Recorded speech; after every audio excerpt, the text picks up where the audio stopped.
किसानों की हुंकार कानून पर आर पार। कृषि सुधारों के खिलाफ किसानों का विरोध उग्र होता जा रहा है। साथ ही सरकार का रवैया भी सख्त हो रहा है। शुक्रवार को किसानों और दिल्ली पुलिस के बीच हिंसक झड़प भी देखने को मिली। पुलिस ने किसानों को रोकने के लिए सिंघू बॉर्डर पर आंसू गैस के गोले दागे। हालांकि किसान एक कदम भी पीछे हटने के लिए तैयार नहीं हुए। किसान दिल्ली जाने की जिद पर अड़े रहे और शाम होते होते किसानों की मेहनत रंग लाई। किसानों को दिल्ली आने की अनुमति मिल गई। हरियाणा सरकार ने भी पंजाब से लगे सभी बॉर्डर खोल दिए। उधर यूपी पुलिस ने भी किसानों को दिल्ली जाने की इजाजत दे दी। और इन सब के बीच सवाल ये, क्या वाकई में किसान विरोधी हैं नए कानून? आखिर किसान आंदोलन का सरपंच कौन है? और कहीं ऐसा तो नहीं कि किसान आंदोलन की आग में राजनीति की रोटी सेकी जा रही हो? ये तमाम सारे सवाल और इन सवालों के जवाब तलाशने की कोशिश करेंगे अपने इस खास कार्यक्रम में।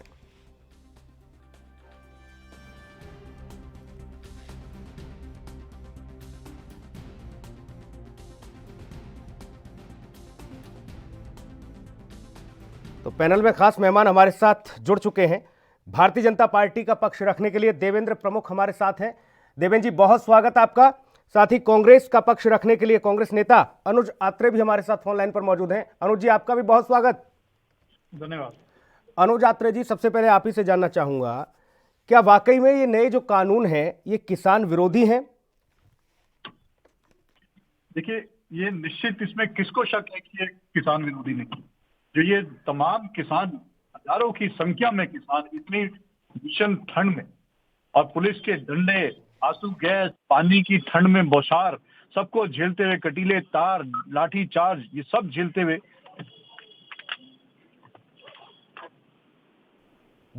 क्या मेरी आवाज आ रही है? आ रही है अनुज जी, आ रही है, बिल्कुल आ रही है।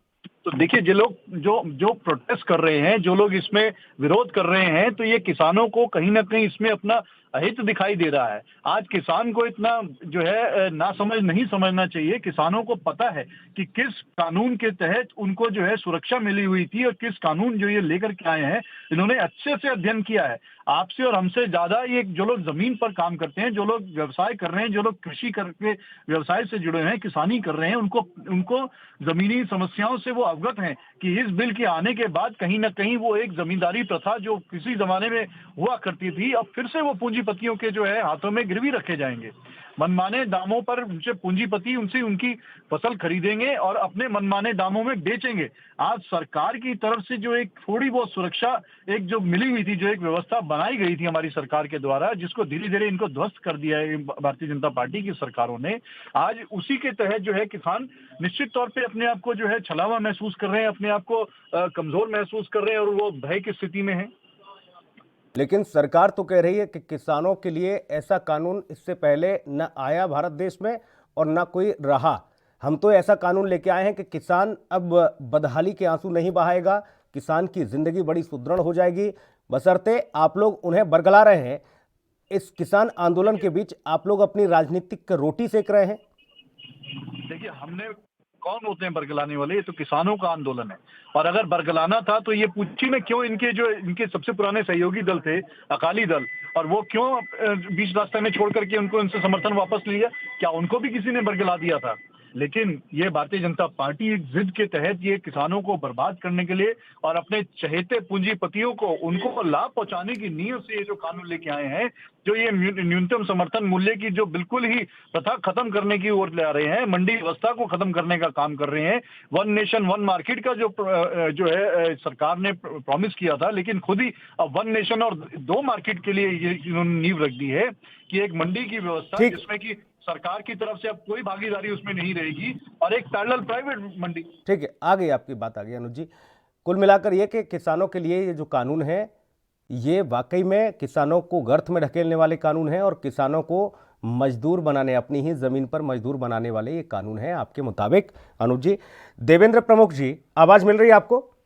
जी सुनील जी। देवेंद्र प्रमुख जी, अब आपके कृषि मंत्री ने 3 दिसंबर का समय निर्धारित कर दिया है कि किसानों को आमंत्रण भेजा गया है कि अब मिल लीजिए, बातचीत कर लीजिए।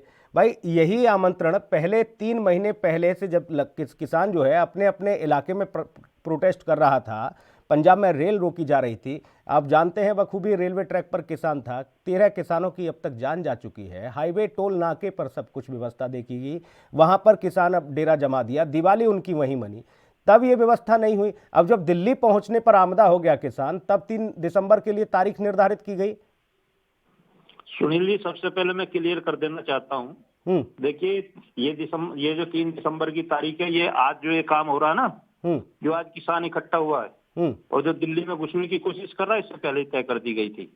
और दूसरी मैं बता देना चाहता हूँ कि अभी आपने मंडी की बात आई थी, अनुज जी ने कहा कि भाई वो जो बिचौलियों की बात है, ये बिचौलिया ही तो खत्म की है हमने। और ये जो पंजाब में प्लानिंग चल रहा है ना, ये प्री प्लान है सिर्फ सिंगल कांग्रेस का, जो कामयाब नहीं हो पा रही। चाहे वो कोई भी प्रोटेस्ट करती हो, किसी भी तरीके का करता हो, चाहे हाथरस जैसी घटना हो, उसमें फेल होने के बाद अब ये किसानों के कंधे पर बंदूक चला रहे हैं। किसान सीधा साधा जरूर है, लेकिन समझदार है। और ये पार्टी हम 2014 से ही प्रयास कर रहे हैं कि किसान की आय को दुगना करना, किसान की आय को दुगना करने के साथ साथ किसान की स्थिति जो है उसको स्ट्रांग बनाना। और ये जो बिचौलियों की बात है ना, जो मंडी की बात और एमएसपी को लेकर चर्चा कर रहे हैं, माननीय प्रधानमंत्री जी स्वयं कह चुके हैं एमएसपी के लिए, और उत्तर प्रदेश सरकार माननीय मुख्यमंत्री जी ने तय कर दिया है कि किसी भी मंडी में अगर एमएसपी के दाम से नीचे कोई फसल खरीदता हुआ अगर सरकार का बिचौलिया मिलता है, कोई मंडी में मिलता है, तो कानूनी कार्रवाई होगी। और दूसरी बात, मैं एक चीज और क्लियर कर देना चाहता हूं कि पंजाब में बड़ी मंडियां हैं, पंजाब में बड़े किसान हैं, बड़े बिचौलिया हैं, और 8.5% से लेके 12% किसानों से मंडियों के द्वारा वो धन इकट्ठा करने का काम किया जाता था। जैसे 30,000 रुपए का ट्रैक्टर देकर, जो आप 3 महीने पहली बात कर रहे हो ना, इन्हीं नेताओं ने उस पर 2 घंटे सवारी खींच कर लेके और उसमें आग लगाकर उसे रोड पर फेंक दिया, जिससे आम लोगों की जान भी खतरे में पड़ गई। ये प्रोटेस्ट नहीं है, ये एक तरीके का प्लान है। अब तो प्लान देवेंद्र जी, अब तो यूपी का किसान भी सड़क पर है, एमपी का किसान भी सड़क पर है, छत्तीसगढ़, मध्य प्रदेश, बाकी राजस्थान से तो आ ही रहा है, अन्य अन्य राज्यों के किसान भी आ रहे हैं। तकरीबन 400 ऐसे किसानों के समूह है, संगठन है, जो देश भर के किसान अब दिल्ली कूच कर रहे हैं। कहीं का किसान रोड पर नहीं है, सिर्फ सिंगल पंजाब और पंजाब से मिलता हुआ हरियाणा का कुछ लोग जोड़ने की कोशिश की है। और सरकार ने तुरंत स्थिति को भांपते हुए तुरंत दिल्ली में कह दिया है कि आप दिल्ली में जा सकते हैं, और जगह भी तय कर दी, और जगह उस पर भी ये मानने के लिए तैयार नहीं हो रहे। निरंकारी भवन जो बड़ी जगह है, आप जाके प्रोटेस्ट कीजिए, लेकिन 135 करोड़ लोगों की सुरक्षा और सम्मान का भी बात है। और ये कुछ एक लोग जो 50% से ज्यादा किसान इस भारत में रहता है, वो किसान वर्ग का गिना जाता है। आप जो 2-4 हजार आदमी इकट्ठे होकर क्या सारे रड़ के सड़क और रोड रोकने से काम चल जाएगा क्या? सरकार सारी बात सुनने को तैयार है। अगर आप ईमानदारी से काम करते, अगर विपक्ष अगर किसानों के साथ धोखा नहीं करता, तो 3 तारीख का इंतजार करना चाहिए था। जब कैबिनेट मिनिस्टर ने बोल दिया है और कैबिनेट के मिनिस्टरों ने कह दिया कि बैठकर आप हमसे चर्चा कर सकते हैं, इससे पहले भी आप 2 से 4 जितने भी किसानों के नेता बन रहे थे और इनके साथ जो बिचौलिया बनकर आ रहे हैं और पार्टियों के लोग, वो भी पार्टी बात करने के लिए तैयार थी धरन पर आकर, और इन्हीं लोगों ने मना किया बात करने के लिए। तो ये कौन सा धरना प्रदर्शन है, कौन सा तरीका है ये? देवेंद्र जी, ठीक है, अब आप इस पर सवाल उठा रहे हैं कि कौन सा जवाब विपक्ष में हुआ करते थे, तो इसी धरने के साथ आप भी तमाम वाटर कैनन को फेस करते थे, मतलब आप भी लाठियां खाते थे। मेरा बायोडाटा पढ़ रहे हो क्या? ठीक है देवेंद्र जी, बायोडाटा पढ़ने आए हो क्या? मेरी बात सुनने आए हो? विपक्ष क्या क्या पूछ रहा, विपक्ष में कौन क्या था, तुम कल कहाँ क्या, कौन से चैनल में सर्विस करते थे, पता तुमको? देवेंद्र प्रमुख जी, नहीं कौन से धैर्य रखिए, पहले धैर्य रखिए, थोड़ा धैर्य रखिए देवेंद्र प्रमुख जी, देवेंद्र प्रमुख जी थोड़ा धैर्य रखिए। पार्टी बात कर रहा हूँ ना, सवाल पूछने का अधिकार है मेरा। देवेंद्र प्रमुख जी, सवाल पूछने का अधिकार है। और पहली बात ये कि आप इस तरह के सवालों पर आप उत्तेजित क्यों हो जा रहे हैं? कौन सी डिबेट में आपने मुझसे सवाल किया था? देवेंद्र प्रमुख जी, किया था? देवेंद्र प्रमुख जी, धैर्य रखिए थोड़ा, सवाल का जवाब दीजिए, सवाल का जवाब दीजिए देवेंद्र प्रमुख जी। जवाब दे रहा हूं आपको। आखिरकार अब ये जो बात आप कह रहे हैं कि हम 3 तारीख को कृषि मंत्री, और यही बात किसान भी कह रहे थे, आप जब कानून लाए तो क्या आपने किसानों के नेताओं को उसमें बुलाकर बिठाकर आपने बातचीत की? माध्यम से कानून आया है, आपने बातचीत की संसद के माध्यम से कानून आप कुछ भी ले आएंगे तो क्या किसानों को अपनी आवाज उठाने का हक नहीं है? क्या लोकतंत्र में लोगों का गला घोटने का काम करेंगे आप? क्या लोग अपना हक नहीं मांग सकते? आप कह रहे हैं ये बेवजह है प्रोटेस्ट? आप नहीं, मैं बेवजह कहां बोल रहा हूं, मैं तो साजिश बता रहा हूं। नहीं अनुजात्रे साजिश के तहत हो रहा है भाई ये प्रोटेस्ट। और देवेंद्र प्रमुख तो इस कदर उत्तेजित हो गए कि वो व्यक्तिगत टिप्पणी पर आ गए। उत्तेजित नहीं होता, बात रखने का तरीका देखिए बहुत ही नहीं बात मालूम है आज सरकार में है, सत्ता में है, लेकिन विपक्ष को भी सुनने का थोड़ा मादा रखिए और जनता के सवालों से आप इस तरह उत्तेजित मत हुई है देवेंद्र जी। मैं आपको भी सुन रहा हूं। नहीं उत्तेजित मत हुई है देवेंद्र जी, धैर्य से आप सवाल का जवाब दीजिए जो पूछा जा रहा है। बिल्कुल, एक सवाल अनुजात्रे तर्क के साथ दूंगा। अनुजात्रे हाँ मैं जवाब देता हूँ। देखिए जिस तरह से देवेंद्र जी एक पुराने एक नेता हैं भारतीय जनता पार्टी के, लेकिन ऐसी उनसे अपेक्षा नहीं की जा रही थी कि जिस तरह का वो जवाब उन्होंने दिया है अभी और जिस तरह के प्रश्न आपके ऊपर उठाए हैं। और ये खुद भी एक गांव से जुड़े हुए व्यक्ति हैं। किसानी मुझे लगता है कहीं ना कहीं इनका भी परिवार का नाता रहा होगा और किसानों की दर्द को इनको भी समझना चाहिए, समझ भी रहे होंगे। लेकिन एक भारतीय जनता पार्टी के एक नेता होने के नाते इनकी मजबूरी साफ झलक रही है कि ये किस मजबूरी में जवाब दे रहे हैं। लेकिन हकीकत ये है कि आज देश का हर राज्य का किसान परेशान है। आज न केवल पंजाब और हरियाणा बल्कि इनके जिस प्रदेश से ये आते हैं, पश्चिम उत्तर प्रदेश से ये आते हैं, वहां के भारतीय किसान यूनियन ने भी आज इसको समर्थन दिया है। तमाम उत्तर प्रदेश के किसान भी जो है इसमें अपना शामिल हो गए हैं और भी अन्य प्रदेशों से झारखंड, छत्तीसगढ़, मध्य प्रदेश सब जगह के किसान आंदोलित हो रहे हैं क्योंकि इससे हर किसान प्रभावित हो रहा है। सरकार से एक ही चीज की जो बार बार किसान मांग कर रहे हैं, सरकार की नीयत से स्पष्ट होता है।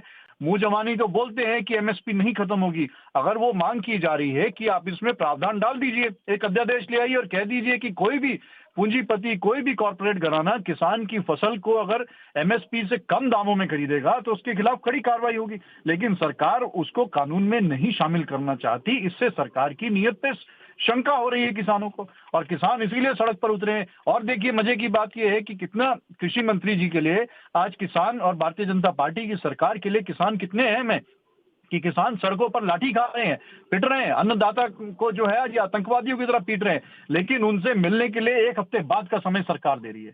इनसे पूछिए सरकार के लिए सबसे अहम क्या है इस समय? किसान जब सड़कों पर उतरे हुए आंदोलित हो रहे हैं, आप सड़कें खोद रहे हैं उनके लिए, ना जाने जैसे कोई आतंकवादी दिल्ली कूच कर रहे हो, हरियाणा कूच कर रहे हो, आप उनसे जाकर के मिल लीजिए। आप दिल्ली नहीं मिलना चाहते, वहीं जाके हरियाणा में मिल लीजिए, बॉर्डर पे मिल लीजिए।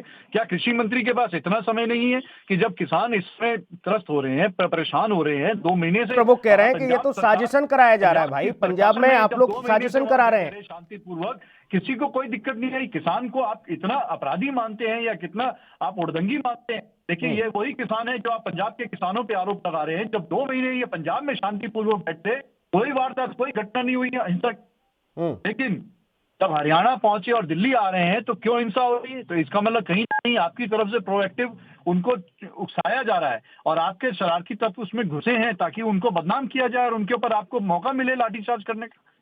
देवेंद्र प्रमुख जी, पहले तो दिल्ली में घुसने की परमिशन नहीं दी गई, लेकिन जब किसान उग्र हुए तो फिर दिल्ली में जाने की परमिशन भी दे दी गई।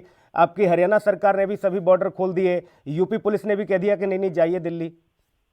देखिए सुनील जी, एक चीज मैं और क्लियर कर देता हूँ। अनुज जी मेरे भाई हैं और बहुत अच्छे प्रवक्ता हैं और उनकी बात में दम है कि ये सच्चाई है कि मैं बिल्कुल किसान परिवार से हूँ, किसान का बेटा हूँ, पश्चिमी उत्तर प्रदेश का निवासी हूँ और दिल्ली से लगता हुआ एनसीआर मेरा क्षेत्र है, बहुत अच्छे से मैं जानता हूँ, मुझे पता है, किसान के दर्द का पता है।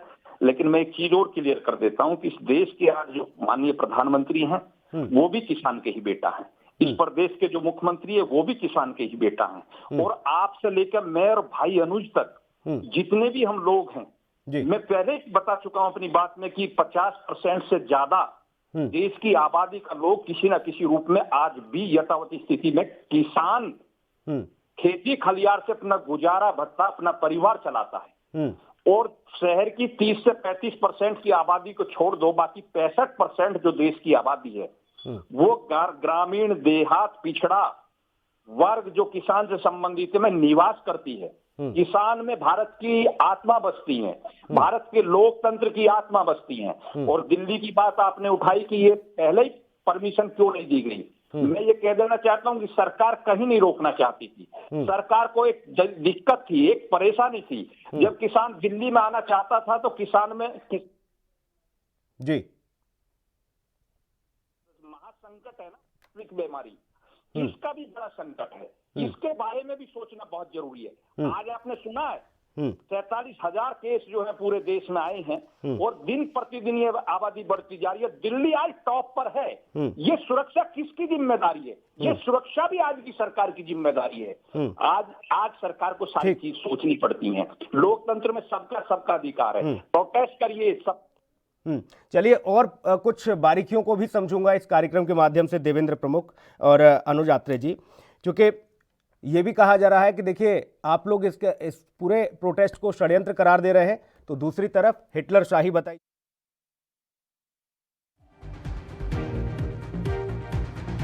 उबले पतले कमजोर हैं, आपकी सेहत नहीं बनती, भूख कम लगती है, वजन नहीं बढ़ता। दरअसल मेन बात खाना पीना खाना नहीं है, मेन बात है खाया पिया लगना। और अगर खाया पिया लगेगा ही नहीं तो सेहत बनेगी कैसे? इसलिए हमारी संस्था सन्यासी आयुर्वेदा ने एक ऐसी दवा बनाई है जो कि आपके पाचन तंत्र को, आपके लीवर सिस्टम को ठीक करने का काम करती है, ताकि आप जो भी खाएं उसका पूरे का पूरा निचोड़ आपके शरीर को लगे, आपकी भूख बढ़े, खाया पिया सही से लगे, नया खून बने, हड्डियों में जान आए, वजन बढ़े, ताकत बढ़े, चेहरे पर नूर आए और आप मोटे तगड़े खूबसूरत पर्सनैलिटी के मालिक बन जाएं। यह दवा पूरी तरह से आयुर्वेदिक होती है। इसका शरीर पर कोई भी साइड इफेक्ट, कोई भी नुकसान या दुष्प्रभाव नहीं होता। लड़के लड़कियां दोनों इसका इस्तेमाल कर सकते हैं और पहले 15 दिन के अंदर ही आपको इसका असर महसूस हो जाएगा। सिर्फ 650 रुपए की पूरे 1 महीने की दवा होती है और आप इसे घर बैठे 01145454545 पर फोन करके दवा मंगवा सकते हैं।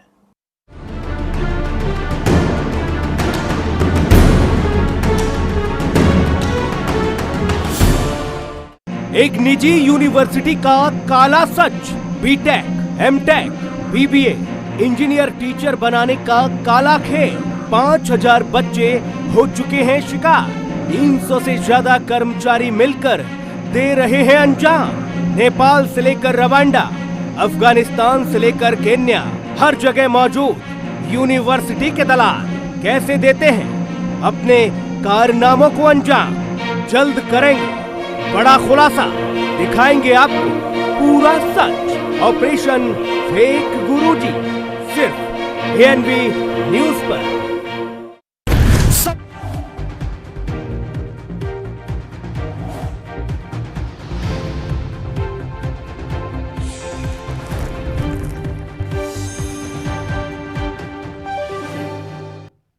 ब्रेक के बाद स्वागत है आपका। किसानों की हुंकार, कानून पर आर पार। किसान इस पूरे मामले पर पीछे हटने को तैयार नहीं है। वो चाहते हैं कि सरकार उनकी बातें सुने और उनके मुताबिक जो भी उन्हें इस पूरे कानून में आशंका और शंकाएं दिख रही हैं उनका समाधान करे और सरकार बताए कि आखिरकार जो सरकार ये लगातार कह रही है कि ये किसानों के लिए बहुत अच्छा बिल है, बहुत अच्छे कानून है, ये कानून किस एवज में किसान को डरा रहे हैं, सता रहे हैं, वो तमाम जो मन में भ्रम और डर जो किसान के है वो उसको दूर करना चाहते हैं। और 3 तारीख का है, यानी 3 दिसंबर का समय कृषि मंत्री के द्वारा दिया गया है, नरेंद्र सिंह तोमर जी के द्वारा। बीजेपी से हमारे साथ देवेंद्र प्रमुख लगातार बने हुए हैं और कांग्रेस से अनुज आत्रे भी हैं। देवेंद्र जी, आपने जो बातें कही, देखिए बड़ी ही दिल को छू लेने वाली बातें हैं। किसान परिवार से हैं, मैं भी किसान परिवार से हूँ, अनुज जी भी किसान परिवार से हैं और 75% आबादी जो है वो कृषि पर निर्भर है भारत की। लेकिन इन सारी बातों से, इन सारी चीज़ों को समझते हुए किसान ने भरपूर आपको समर्थन दिया। सरकार आपकी यूपी में, केंद्र में दोबारा भी आई, लेकिन किसान ये कह रहा है कि हमको भ्रमित क्यों किया जा रहा है, क्यों भ्रम में डाला जा रहा है। एक तरफ आप कहते हैं कि ये व्यवस्था है पहले से एमएसपी वाली वो लगातार निरंतर रहेगी, लेकिन इसको कानून के दायरे में लाना नहीं चाहते आप? सुनील जी, मैं एक चीज और क्लियर करना चाहूंगा। देखिए, जब तक आप किसी चीज को कहीं से आप टच नहीं करेंगे तो उसका कोई ना कोई, मुझे लगता है कि रिजल्ट आपके सामने नहीं आएगा निकल कर। आप एमएसपी की बात उठा रहे हैं और एक ये कोई आपकी नजर में 2-3 जगह से जहां कहीं बात आई है, मैं स्पष्ट और कर देना चाहता हूं कि एमएसपी को लेकर उत्तर प्रदेश सरकार का अगर आपने डिसीजन देखा हो तो माननीय मुख्यमंत्री जी ने स्पष्ट किया कि कहीं भी किसी मंडी में तौल पर या सरकारी जहां खरीदने का अपना सिस्टम जुड़ा हुआ है तहसील स्तर पर, कोई अगर किसान का रेट में कोई दिक्कत आती है, एमएसपी के कम के द्वारा कोई लेता हुआ मिलता है तो उस पर सख्त कानूनी कार्रवाई के आदेश हैं। और पूरे उत्तर प्रदेश की तो मैं गारंटी देता हूं कि जो भी एमएसपी का तय था मूल्य, उसके अनुरूप ही सारी फसल जितनी आई है, अनाज गेहूं जो है, और इस समय धान की फसल जो है वो चली हुई है मार्केट में, आप उसका कहीं चेक करा लीजिए, वो एमएसपी से नीचे कहीं नहीं देने का काम किया जा रहा। और ये जो मंडियों की बात है, मंडी खत्म होने का ही हमारे आपने अभी हरियाणा का जिक्र किया, पंजाब का जिक्र किया, यूपी का, पश्चिमी उत्तर प्रदेश का किसान पंजाब की मंडियों में, हरियाणा की मंडियों में अपने जो धान है उसको बेचकर आ रहा है, और उसको रेट का, उसका जो लाभ जो है, एक देश एक कानून वाली बात है, वो किसान को जो देने का काम किया, यही काम है। और जो बरगलाने का काम है कि इसमें बड़े बड़े उद्योगपति जो हैं वो किसान की जमीन लेकर जिससे, नहीं, ऐसा कुछ नहीं है। ये सिर्फ इसी बात की लड़ाई है कि आप जो है सिर्फ आधी और अधूरी जानकारी दे रहे हैं। और माननीय देवेंद्र जी, ठीक है, मान लिया सारी बातें ठीक, कृषि कानून जो आप लेकर आए वो बहुत अच्छा किसानों के लिए, लेकिन इन कानूनों को ये किसान क्यों नहीं समझ पा रहे? क्यों इनके जहन में ये कानून नहीं बैठ पा रहा? देखिए, मैं हो सकता है कि अपना बात रखने का तरीका है, मैं वही चीज कह रहा हूं कि सरकार ने, हमारी ने प्रयास किया। कई जगह आपने देखा, दिल्ली में कितनी बड़ी मीटिंग हुई, सारे प्रदेश के किसान इकट्ठे हुए, समर्थन किया। पश्चिमी उत्तर प्रदेश में आपने देखा, समर्थन किया। कई प्रदेशों से आपने देखा, समर्थन किया। आज उसके बाद जो विपक्ष की कहीं से बात आई है, जो चीज निकल के किसान कहीं से नाराज आया, तो किसान कम, नेता ज्यादा है उसमें। ये भी मैं कहता हूं। मैं जो 50% आपको 75% की बात कर रहा हूं, उसके अनुसार आज जो आबादी निकल के आ रही है, पहले नंबर पंजाब से आ रही है, जहां कांग्रेस की सरकार है, जो पहले ही घेरे में फंसी गई थी, जिन्होंने 30,000 रुपए का ट्रैक्टर खरीद के उसमें आग लगाकर जो काम किया था, उसमें वो उनको धोखा उठाना पड़ा था। वो प्री प्लान था, सब वो खुल चुका है। और आज भी पंजाब अनुज यात्रे जी, है, ये आखिर किसान आंदोलन की आड़ में क्यों भाई राजनीतिक रोटियां सेक रहे हो? देवेंद्र प्रमुख तो सीधा कह रहे हैं कि देखिए, पंजाब में किसान खुद घिरी हुई है, फंसी हुई है, वहां के किसानों को, वहां की जनता को तो न्याय नहीं दे पा रही, अब उन्होंने दिल्ली कूच करवा दिया किसानों को। आप क्यों दिग्भ्रमित कर रहे हो? अनुज यात्रे जी क्यों दिग्भ्रमित कर रहे हैं? देवेंद्र प्रमुख कह रहे हैं कि बाकी राज्य तो ठीक है, लेकिन पंजाब के किसानों को ही उग्र किया जा रहा है केंद्र सरकार के प्रति, क्योंकि आप लोग षड्यंत्र के तहत अपनी राजनीतिक रोटियां सेक रहे हो, अपनी सियासी जमीन बचाने में लगे हो। देखिए, बार बार पंजाब के किसानों और हरियाणा के किसानों को ये लोग टारगेट कर रहे हैं, तो उसके पीछे भी मैं क्यों पंजाब और ज्यादा तो भी मालूम होगा कि जो सरकार ने जो खरीद की है धान की और गेहूं की बीते कुछ वर्षों में, उसमें से 80% की खरीद पंजाब और हरियाणा से होती है, धान और उसकी गेहूं की। तो ये सब बिल लाने से वो सरकारी खरीद उनकी बंद हो जाएगी। जो एफसीआई का बजट वैसे भी सरकार ने इस साल कम कर दिया है और कम कर रहे हैं, धीरे धीरे कम करते जाएंगे, और जब उस एफसीआई के पास बजट नहीं होगा तो वो सरकारी खरीद होगी नहीं, और मजबूरी में किसानों को जाकर के कहाँ बेचेंगे? पंजाब का किसान बिहार में बेचने नहीं जाएगा, पंजाब का किसान कर्नाटक बेचने नहीं जाएगा, उसको वहीं अपने मजबूरी में कहीं ना कहीं जो भी पूंजीपति आएंगे उनको देना पड़ेगा। तो सरकार इस चीज का एश्योरेंस क्यों नहीं देती? उनको क्यों नहीं सरकार इस कानून में वो प्रावधान डालती है कि जिससे उनको सुरक्षा हो कि उनका माल जो है सरकार खरीदती रहेगी आगे? कि जो व्यवस्था है, कहीं पर ऐसा तो नहीं है कि एमएसपी के नीचे खरीदा जा रहा हो, या फिर कोई प्राइवेट सेक्टर वाले लोग पहुंच गए हो, उन्होंने डेरा डाल दिया हो? देखिए, एमएसपी के हिसाब से कहाँ इनका माल, इनके फसल बिक रही है, कौन से प्रदेश में फसल बिक रही है बता दें। 6% केवल पिछले वर्ष एफसीआई ने पूरे देश में जो है खरीद की है फसल की, बाकी 94% आया ना ये नीचे एमएसपी कानून। तो अब आया ना कानून, तो अब आया, अब लागू होगा तो किसान बेड़ियों से मुक्त होगा। तो ये क्यों नहीं उसमें इनको सुरक्षा का एक वो जो प्रावधान डाल देते हैं जिससे सुरक्षित हो, किसान अपना चैन की नींद सो सकें कि कोई भी पूंजीपति, कोई भी उद्योगपति इसमें कॉर्पोरेट घराने का जो आएगा, ये सुरक्षा क्यों नहीं दे देते भाई? सुरक्षा डाल दो आप। अनुज यात्रे कह रहे हैं कि सुरक्षा ही दे दो।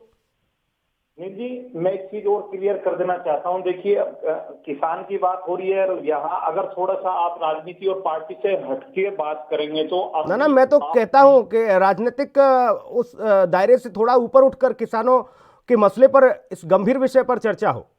बिल्कुल, मैं स्पष्ट कर देना चाहता हूं आपको, और किसान से संबंधित होने से कर देना चाहता हूं कि 2014 से लेकर और आज 2021 आ गया, लगभग 20 पूरा करने जा रहे हैं, 6 वर्ष की बात कर रहा हूँ। इससे पहले आप थोड़ा सा चले जाइए। नहीं, बहुत संक्षेप में, चूंकि देखिए समय मेरे पास ज्यादा नहीं देवेंद्र जी, लेकिन कुछ मांगे हैं जो अनुज कह रहे हैं कि किसानों के लिए सुरक्षित तो व्यवस्था कर दो, उनको उस दायरे में ला दो जिस दायरे की वो बात कर रहे हैं, और तो बाकी कुछ मांग नहीं रहे। कानून लाए, अच्छी बात है, लेकिन एमएसपी वगैरह जो आप बयानों में दे रहे हैं, बयानों में कह रहे हैं कि नहीं सब कुछ ठीक रहेगा, उसको कानून के दायरे में ला दीजिए, ये उनकी मांगे हैं।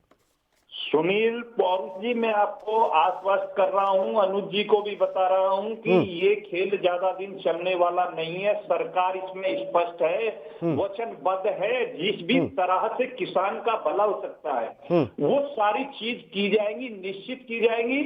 और एक चीज और मैं क्लियर, ये जो आपको 6 या 7 साल की बात कर रहा था, इसी प्रदेश में, इसी देश में, इसी जगह में जो अनाज का रेट, किसान का जब फसल आती थी तो उसका रेट 1000 से 800 रुपया ठीक क्विंटल के हिसाब से लोग और ये बिचौलिया खरीदते थे, और उसके मात्र 6 महीने बाद। ठीक है देवेंद्र जी, माफ करिएगा, आगे नहीं मैं आपको लेके जा सकता। अनुज जी, आपको भी यहीं रोकूंगा, क्योंकि अब किसान तो दिल्ली पहुंच गया है, और दिल्ली पहुंच के बाकी राज्यों के किसान भी अब धीरे धीरे एकत्रित हो रहे हैं।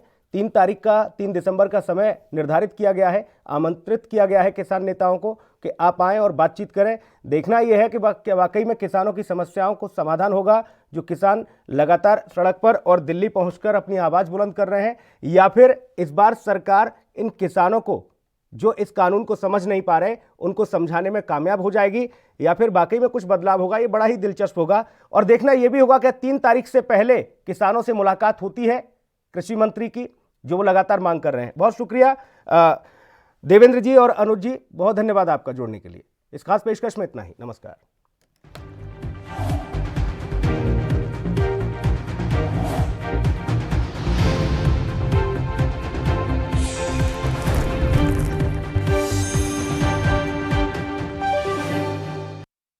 क्या आप दुबले पतले कमजोर हैं, आपकी सेहत नहीं बनती, भूख कम लगती है, वजन नहीं बढ़ता? दरअसल मेन बात खाना पीना खाना नहीं है, मेन बात है खाया पिया लगना। और अगर खाया पिया लगेगा ही नहीं तो सेहत बनेगी कैसे? इसलिए हमारी संस्था सन्यासी आयुर्वेदा ने एक ऐसी दवा बनाई है जो कि आपके पाचन तंत्र को, आपके लीवर सिस्टम को ठीक करने का काम करती है, ताकि आप जो भी खाएं उसका पूरे का पूरा निचोड़